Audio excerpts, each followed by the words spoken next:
let's talk about how I actually feel about playing Druid after 50 hours. So right now, if you guys can see during my subathon, I farmed every single Ancestral on the Druid. I reached to mastery level 4, and since then I have just been trying pretty much every single build. I've been like checking out other creators build, and above all, it has been such a interesting time to just like try to see what is gonna be the meta. This is a class that has so much that adds to the table that I feel like right now I kind of have like the full overview of the class to give an opinion of what I think are the good things and what are the bad things. So the Druid, in terms of design of a class, I feel like it is probably one of my favorite classes in this game. Also, I am biased because I played a lot of Druid in Diablo 4. I especially like to play with the bear form. I'm a big pulverized bear guy, but you know, like it's not like I didn't try also the werewolf in other games.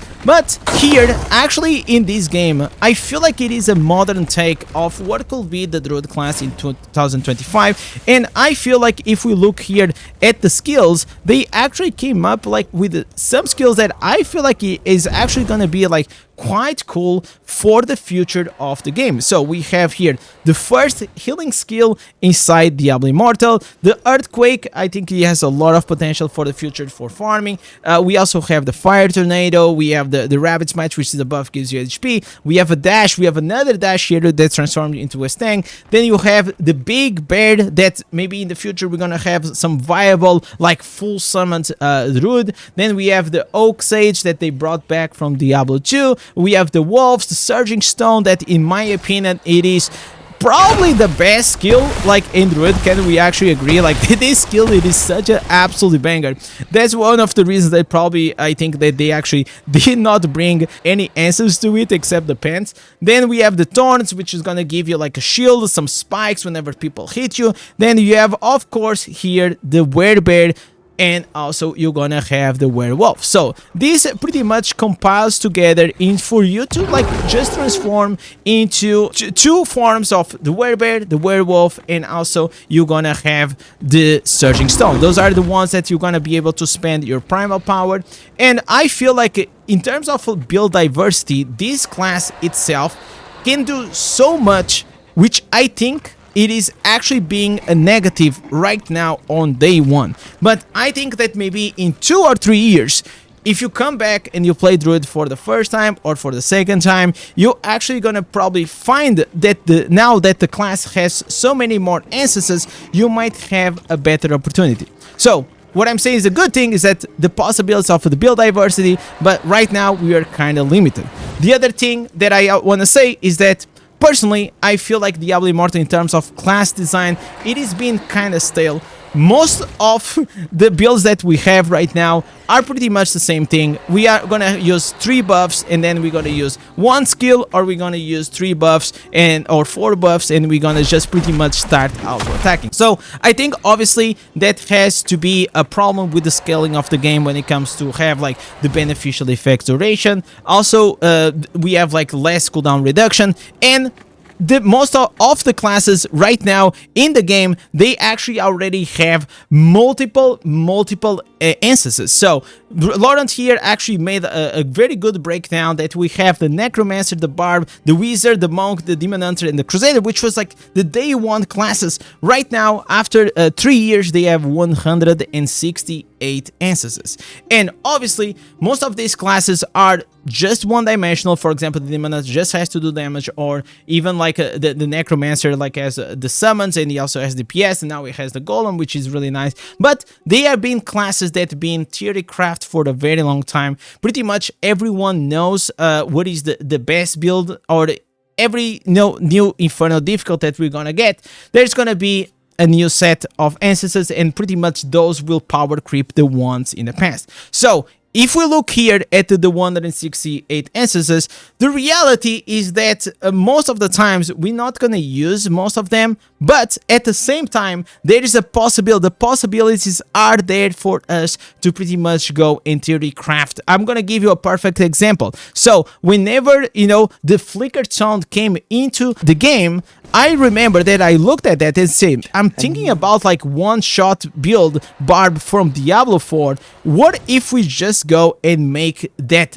auto build, the Hammer of the Ancients? And then there was here a chess piece from like hell difficulty that nobody was using it, and that is called the Remnant Rage. Nobody was using this. This was completely useless. But whenever a new Infernal Ancestor came into the game, these, you know, dead like power creeped Ancestor became relevant because he added up to 76% of damage on the auto, and like that I managed to actually create the build that as a free-to-play player I could be outputting more than 1 million damage per pop. So that was very exciting.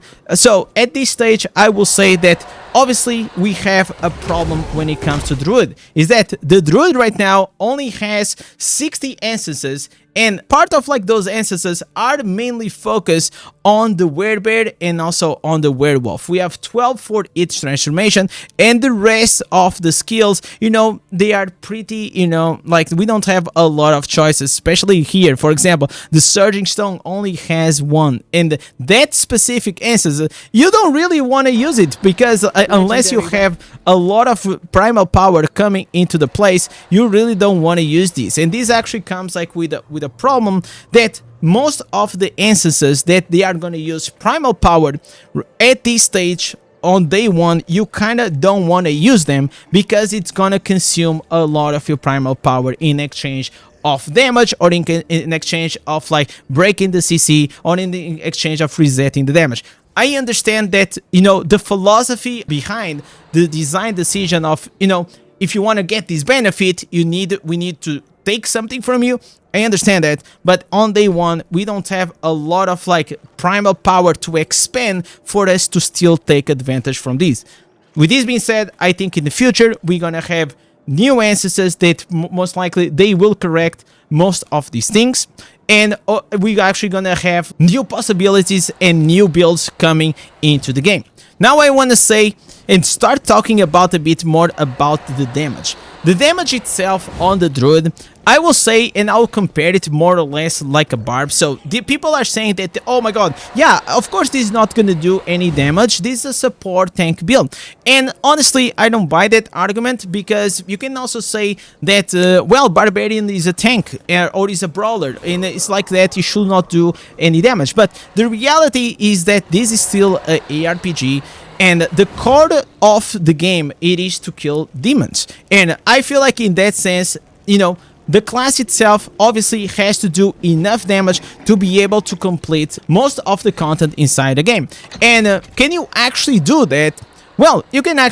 But right now, what I feel like it is happening to many people is that they are playing all these random builds that they are testing it out. Maybe, you know, they don't have the Mastery 4 yet, or maybe they don't even have their character like well optimized. And like that, pretty much maybe your Druid is not going to be able to do like all the content in the game, because, you know, we are still finding out. But I can tell you that, for example, with this bear build, I'm able to do and output almost as much damage as my bard.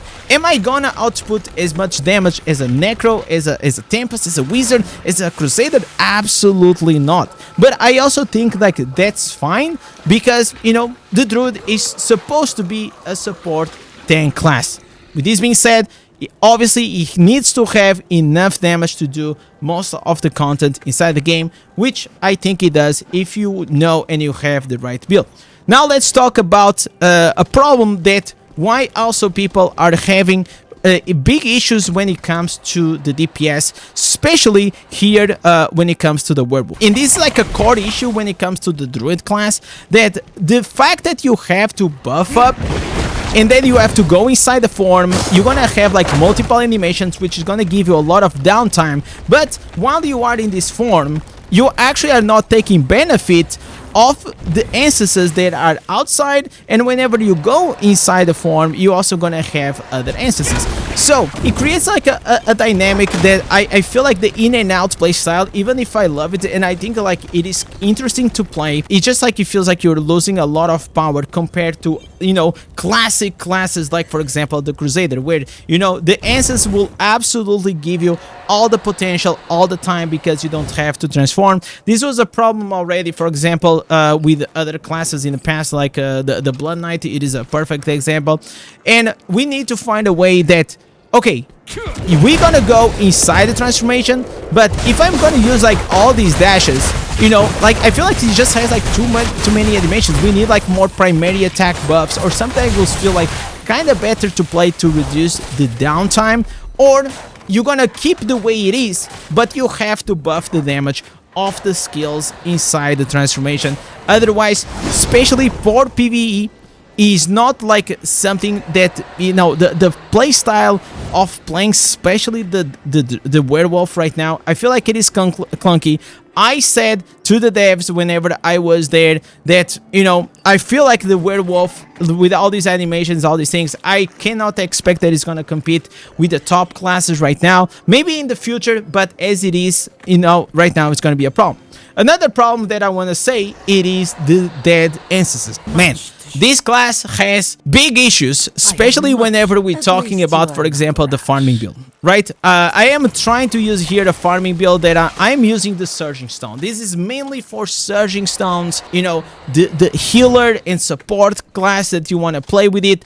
There is just not enough ancestors for you to create a build that is gonna be completely optimal for you to take the max advantage of it. For that, you have to try to make a build that is gonna take advantage out of it, but then it just becomes maybe slightly not as strong because you're gonna have to trade the abilities. And I will say that the major issue, it is definitely here. The offense right now, they are absolutely disgusting. I feel like there is almost no good options for you to put here on the offense, especially whenever it comes like to the Surging Stone, and that's an absolute shame. I hope that in the future they're gonna address it. Another thing is, for example, when it comes to the support, you definitely want to, for example, play with the Circle of Life, and you also go with the Thorns. The problem is that the Thorns and the Circle of Life, they share the same slot. They share the same chess piece. So, or you're gonna take leverage off your Circle of Life, or you're gonna take leverage off your Thorns. You cannot use both on the same build, which absolutely sucks. So please, maybe in the future on the next difficulties, can we address this, Blizzard? Because it is like the thing that a lot of players like myself were super excited to go and try, and like this, we're actually having big issues. Then the other thing that I want to say, it has to do with the Primal Power management. I see a lot of people saying that it is a problem, especially whenever it comes here like with the Surging Stone, but the reality is that if you try to optimize your build, and if you also go and, for example, look at the internal affixes, it actually is going to make your build become a bit more comfortable. So this is actually something that is not do a good job like compared to other of the classic classes that we have in the game. I feel like these options that we have, they are kind of nice. So for example, the Raven, if you're going to use a Raven, you're going to generate some extra Primal Power. And there you have also this very OP one, which is the one with the Surging Stone that, you know, it can reduce up to 40%. So you don't need to have this. It's just gonna make your builds slightly more comfortable to play, and like that, I think you know, this is the way that I feel like they should design the game, to make like gear a bit more meaningful. Otherwise, if you can just like as a flat, you're gonna be able to output the maximum damage. Like, why are we even grinding for gear? Why are we even like playing Diablo Immortal, where the core mechanic of the game, it is to farm dungeons, or you know, to kill demons, to go and try to progress on your gear. So I really like that. The other thing that I kind of want to mention, it has to do with the wolves. A lot of people have been saying that the wolves are bugged out, and the reality is that, you know, they don't work really well. But I saw a video from all saying that, you know, the druid can actually not AFK farm because, you know, the pets they will just not attack.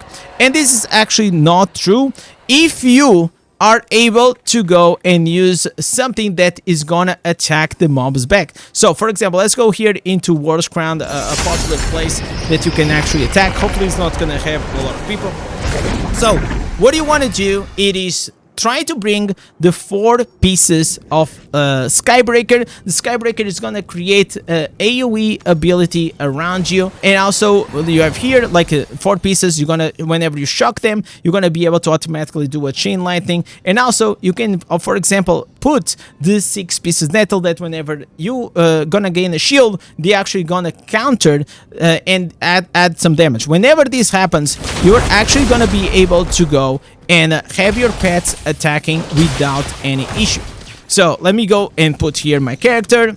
I'm just gonna go here, and hopefully there's not a lot of people. And as you guys can see here, if I sit and I stay here and I wait for the response, you're gonna be able to see that my wolves are gonna be able to keep attacking. So they are bugged in a way that you need to find like these mechanics and extra mechanics for you to actually accommodate the bug that it is right now. Hopefully in the future Blizzard actually is going to acknowledge this and fix it, so you don't have to go around the corner and find these things. Another thing that I also want to say, it is that, you know, these answers here, it actually doesn't heal you, it heals the pets. Okay, so hopefully also I already reported this to Blizzard. They said that they are gonna look into it, because I feel like it will be way cooler, especially for survivability inside the dungeons, that if your wolves could actually attack faster and heal you at the same time, rather than they heal themselves. And that's like another thing that I also want to mention, which I feel like it is a negative. I feel like whenever we are going into dungeons, this class just feels like paper. I don't know what they did, but am I the only one? It is because I am, you know, like free to play. I'm like 1,700 resonance. Like, is it that why? Because like my character is really well built. It's like pretty mid-max, but yet I feel like I'm like a paper bear. Like, I am playing as a bear. I'm a big boy, and still I am dying all the freaking time. It's just like, it literally feels like I am playing with the wizard experience. I think that doesn't make any sense. If you are playing with a werewolf, yeah, you want to have more higher damage output, because you're playing the form or the you know, the transformation. They should output the most damage, supposedly, which still doesn't. But in exchange, you are a bit more squishy. That's what happens exactly in Diablo 4. But if I'm playing a bear, I'm supposed to do less damage than the wolf, but I'm supposed to be way more tanky. But I don't know why. This just does not happen. I have like enough armor. I feel like in any other class I don't have this much of an issue, and maybe there's something wrong. Maybe like they made it like intentionally, like the base character, the base defense of like the druid, like very weak, but it is actually been an issue for me. Another issue that I also want to mention that affects more players, it is the fact that the druid does not have the phantom cosmetic. So personally, I don't really care about cosmetics in the game. I will not buy, and most likely I will not even have them if I was not Diablo partner. But I will say that if I spend 180 euros in this cosmetic or any other cosmetic in the past, I will be very disencouraged for me to actually change classes. Obviously, whenever we're gonna have the rerun of older cosmetics, they are gonna add the new class, which they also happen for the Tempest.